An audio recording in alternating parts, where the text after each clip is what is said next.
Bienvenue dans l'émission Saveurs divines.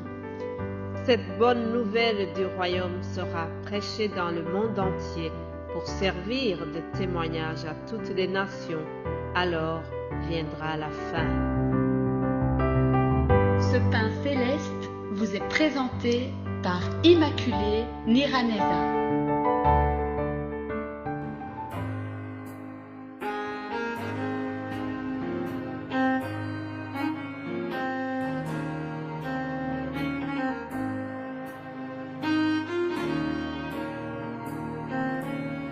Je vous salue très chers amis à l'écoute de cette émission, que la paix de Christ soit avec vous. Nous sommes le 1er août, lundi 1er jour de la semaine. Ah, quelle joie de commencer la semaine avec vous. C'est vraiment une grande joie de terminer ce mois de juillet. Nous entrons déjà dans le 8e mois de l'année. C'est quelque chose de formidable. Dieu nous a préservés pendant déjà plus de la moitié de l'année 2022. N'est-ce pas merveilleux, chers amis? Si vous êtes reconnaissants pour cela, venez avec moi. Louons, remercions Dieu qui nous a fait entrer dans ce mois d'août. Alléluia. Je vous souhaite à tous un mois d'août qui est béni. Un mois béni, un mois victorieux. Que vous ayez la victoire en tout. Victoire sur l'ennemi, la victoire sur les tentations, la victoire contre le découragement, la victoire contre l'angoisse et la tristesse. Et surtout, la victoire contre la peur. Vous savez, Satan veut nous faire peur. Mais, chers amis, n'ayons pas peur. Nous ne devons pas avoir peur de l'ennemi, du diable, quel que soit le combat que nous allons mener. Sachons que dans toutes ces choses, nous sommes plus que vainqueurs par celui qui nous a aimés. Et rien au monde ne pourra nous séparer de l'amour de Dieu manifesté en Jésus-Christ, notre Seigneur. Alléluia. Vous savez, chers amis, avant de commencer toute autre activité, j'aime donner la priorité à la semence divine. Tous ces messages que vous entendez, ce sont des semences. Ici, dans la saveur divine, nous sémons la parole de Dieu et c'est lui-même qui fera grandir.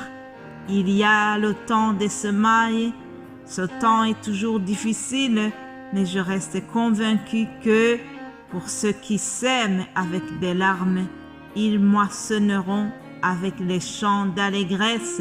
Alléluia. Psaume 126 au verset 5. Ça, c'est la promesse de notre Père Céleste. Il est fidèle, il va tenir sa promesse. Que cela vous encourage, chers amis, qui s'aiment la parole de Dieu. Alléluia. Que ça t'encourage aussi, toi qui écoutes ce message et qui le partages avec les autres. Sache que c'est Dieu qui fera grandir la semence que nous donnons autour de nous, la semence que nous distribuons autour de nous. Dieu est fidèle, il va accompagner sa parole. Je tiens à vous remercier, vous tous les fidèles auditeurs et auditrices de Saveurs divines. Merci à toute l'équipe qui œuvre avec moi pour diffuser la bonne nouvelle, l'évangile de Jésus-Christ au travers YouTube, au travers les réseaux WhatsApp et les autres. Je remercie également toute personne qui contribue financièrement à la réalisation de la vidéo qui est mise sur YouTube. Que Dieu bénisse chaque personne qui fait un geste pour nous aider. Alléluia. Soyez bénis, chères sœurs qui priez pour le ministère de la saveur divine. Nous avons vraiment besoin de votre soutien. Vous savez, l'ennemi est jaloux du travail que nous faisons. L'ennemi est jaloux parce que la parole de Dieu est annoncée. Et le seul moyen pour le vaincre, c'est par la prière. Alléluia. Prions sans cesse et nous verrons le résultat, quoi qu'il arrive. Mes bien-aimés de Dieu, après cette longue introduction qui est aussi une ouverture de notre semaine, je vous propose de continuer le sujet de la semaine passée qui est la prière de notre Père. Si vous avez bien suivi, vous savez que nous avons terminé la semaine sur le verset qui dit « Donne-nous aujourd'hui notre pain quotidien ». C'est le verset 11, Matthieu 6, 11. Et aujourd'hui, nous allons parler de verset 12. « Pardonne-nous nos offenses, comme nous aussi nous pardonnons à ceux qui nous ont offensés. » Mais avant de parler sur le pardon, je vous propose de revoir un peu ce que notre sœur Odette nous a enseigné la fois passée. Je voudrais poser la même question que ma sœur lorsqu'elle a demandé quand est-ce que Dieu devient notre Père. C'est quand que nous pouvons prétendre que Dieu est notre Père. Vous savez, moi aussi je l'ai souligné, toutes les créatures humaines ne sont pas nécessairement les enfants de Dieu. Nous naissons de nos parents biologiques et nous n'avons pas choisi cette naissance. Mais pour être né de l'esprit, pour devenir enfant de Dieu, c'est quelque chose que nous choisissons. Nous décidons de devenir enfant de Dieu.